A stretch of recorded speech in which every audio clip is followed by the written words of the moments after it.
சென்னையை அடுத்த தாம்பரம் மாநகராட்சி அரசு மேல்நிலைப்பள்ளி முகாமில் தங்க வைக்கப்பட்டுள்ள மக்களுக்கு அமைச்சர் தாமு அன்பரசன் நிவாரண பொருட்களை வழங்கினார்.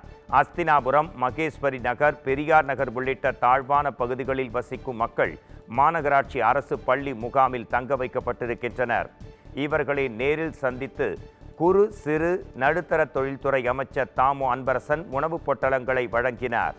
அப்போது தாம்பரம் மாநகராட்சி மேயர் வசந்தகுமாரி கமலக்கண்ணன், மாநகராட்சி ஆணையாளர் பாலச்சந்திரன் உள்ளிட்டோர் உடன் இருந்தனர்.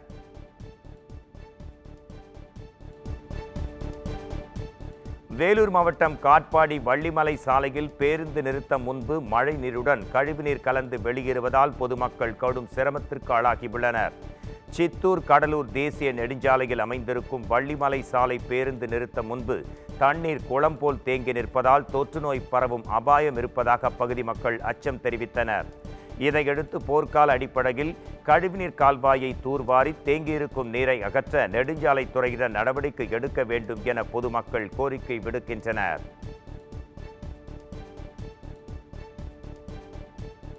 தொடர் கனமழை காரணமாக ராணிப்பேட்டை மாவட்டம் அரக்கோணம் அருகே கல்லாறு பகுதியில் உள்ள தடுப்பணை முழு கொள்ளளவை எட்டியுள்ளது. பெஞ்சல் புயல் காரணமாக கொட்டி தீர்த்த கனமழையால் ராணிப்பேட்டை மாவட்டத்தில் உள்ள 369 நீர்நிலைகளில் 19 நீர்நிலைகள் 100% நிரம்பியிருப்பதாகவும் 12 நீர்நிலைகள் 76 முதல் 99% நிரம்பியுள்ளதாகவும் 134 நீர்நிலைகள் 50% வரை நிரம்பியிருப்பதாகவும் மாவட்ட நிர்வாகம் சார்பில் அறிவிக்கப்பட்டது. அந்த வகையில் ஆத்தூர் அருகே கல்லாறு பகுதியில் கட்டப்பட்டுள்ள தடுப்பணையில் தண்ணீர் முழு கொள்ளளவை எட்டி நிரம்பி வழிகிறது. இதனால் அப்பகுதி மக்கள் மற்றும் விவசாயிகள் மகிழ்ச்சி அடைந்தனர். சென்னை விமான நிலையத்தின் ஓடுபாதையில் தேங்கியிருந்த மழைநீர் வடியத் தொடங்கியதால் விமான சேவை தொடங்கியுள்ளது. பெஞ்சல் புயல் காரணமாக சென்னையில் நேற்று காலை முதல் கனமழை பொழிந்தது. மேலும் பலத்த காற்று வீசியதாலும் மோசமான வானிலை காரணமாகவும் 13 மணி நேரமாக சென்னை விமான நிலையத்தில் விமான சேவை நிறுத்தப்பட்டது. இந்நிலையில் சென்னையில் கனமழை குறைந்ததால் அதிகாலை 4 மணிக்கு விமான சேவை மீண்டும் தொடங்கும் என அறிவிக்கப்பட்டிருந்த நிலையில் அதிகாலை 1 மணிக்கே விமான சேவை தொடங்கியது. தொடர் கனமழை காரணமாக 24 அடி கொண்ட செம்பரம்பாக்கம் ஏரி 20 அடியை எட்டியுள்ளது. பெஞ்சல் புயல் தாக்கத்தின் காரணமாக பெய்து வரும் கனமழையால் செம்பரம்பாக்கம் ஏரிக்கு நேற்று காலை முதலே நீர்வரத்து தொடர்ந்து அதிகரித்த வண்ணம் இருந்தது. நேற்றிரவு 10 மணிக்கு செம்பரம்பாக்கம் ஏரிக்கு நீர்வரத்து 3675 கனஅடியாக இருந்த நிலையில் தற்போது வினாடிக்கு 4217 கனஅடியாக அதிகரித்திருக்கிறது. இதனால் ஏரியின் நீர்மட்டம் 20 அடியை எட்டியுள்ளது.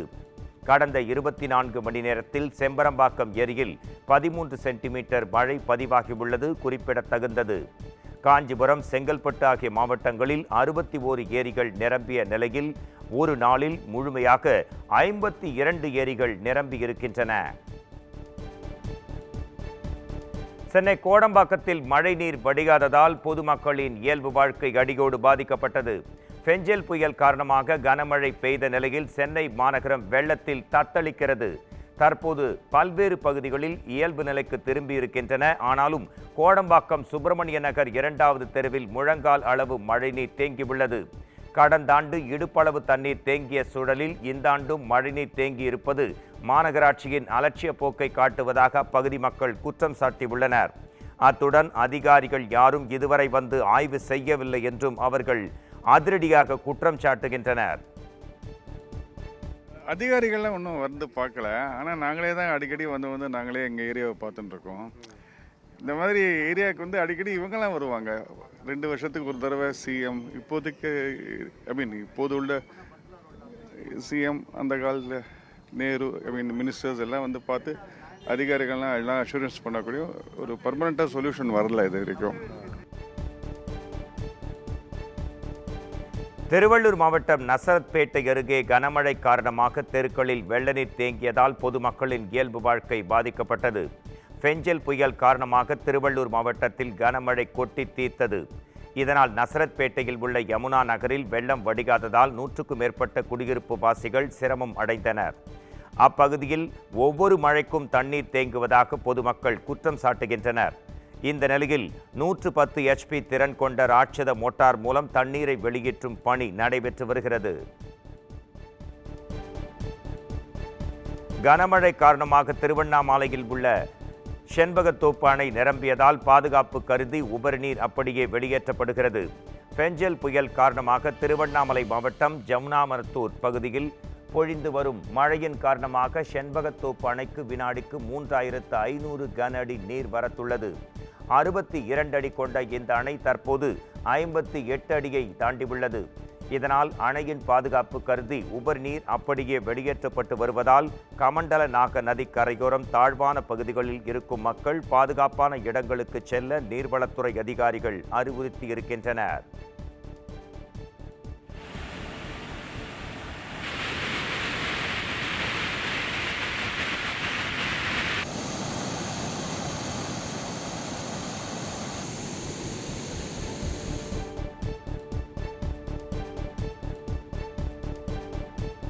தொடர் கனமழையால் கடலூர் மாவட்டத்தில் மின்தடை ஏற்பட்டு 10க்கும் மேற்பட்ட கிராமங்கள் இருளில் மூழ்கி கிடக்கின்றன. பெஞ்சல் புயல் காரணமாக விருத்தாச்சலத்தை அடுத்த முதனை, சாத்தமங்கலம், சின்னப்பரூர், டி பவழங்குடி உள்ளிட்ட பல்வேறு கிராமங்களில் மின்சாரம் அடியோடு துண்டிக்கப்பட்டது. சுமார் 12 மணி நேரமாக மின்சாரம் இல்லாததால் பொதுமக்கள் கடும் சிரமத்திற்கு ஆளாகினர். ஆயிரக்கணக்கானவர்கள் வீட்டை விட்டு வெளியேற முடியாமலும் விஷ ஜந்துகளுக்கு பயந்தும் வீடுகளுக்குள்ளேயே முடங்கி கிடக்கும் அவல நிலைக்கு தள்ளப்பட்டனர்.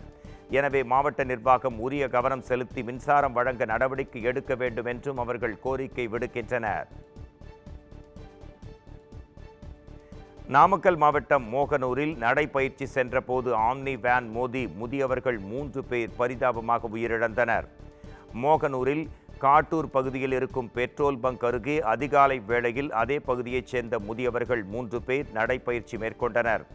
அப்போது அவ்வழியாக மோகனூரைச் சேர்ந்த மணிகண்டன் என்பவர் ஆம்னி வேனில் மீன் லோட் ஏற்றி கொண்டு சென்றார். அப்போது எதிர்பாராத விதமாய் ஆம்னி வேன் மோதியதில் சம்பவ இடத்திலேயே முதியவர்கள் 3 பேரும் பரிதாபமாக உயிர் துறந்தனர். படுகாயமுற்ற மணிகண்டன் சிகிச்சைக்காக நாமக்கல் தனியார் மருத்துவமனையில் அனுமதிக்கப்பட்டுள்ளார். இந்த சம்பவம் குறித்து போலீசார் வழக்கு பதிவு செய்து மணிகண்டனிடம் தொடர்ந்து விசாரணை மேற்கொண்டு வருகின்றனர். சென்னையில் வணிக பயன்பாட்டிற்கான சிலிண்டரின் விலை 16 ரூபாய் உயர்ந்துள்ளது. சர்வதேச கச்சா எண்ணெய் விலை நிலவரத்திற்கேற்ப இந்தியாவில் வீட்டு பயன்பாடு மற்றும் வணிக பயன்பாட்டுக்கான சமையல் எரிவாயு சிலிண்டர்கள் விலையை எண்ணெய் நிறுவனங்கள் நிர்ணயித்து வருகின்றன. அந்த வகையில் 19 கிலோ எடை கொண்ட வணிக சிலிண்டரின் விலை 16 ரூபாய் உயர்ந்து 1980 ரூபாய் 50 காசுகளுக்கு விற்பனை செய்யப்படுகிறது. கடந்த ஜூலை மாதம் முதல் வணிக பயன்பாட்டிற்கான சிலிண்டரின் விலை தொடர்ந்து உயர்ந்து கொண்டே வருகிறது. 14.2 கிலோ எடை கொண்ட வீட்டு உபயோக சிலிண்டரின் விலை கடந்த மார்ச் மாதத்திலிருந்து விலையேற்றம் செய்யப்படாமல் 818 ரூபாய் 50 காசுகள் என்ற நிலையிலேயே நீடித்தது.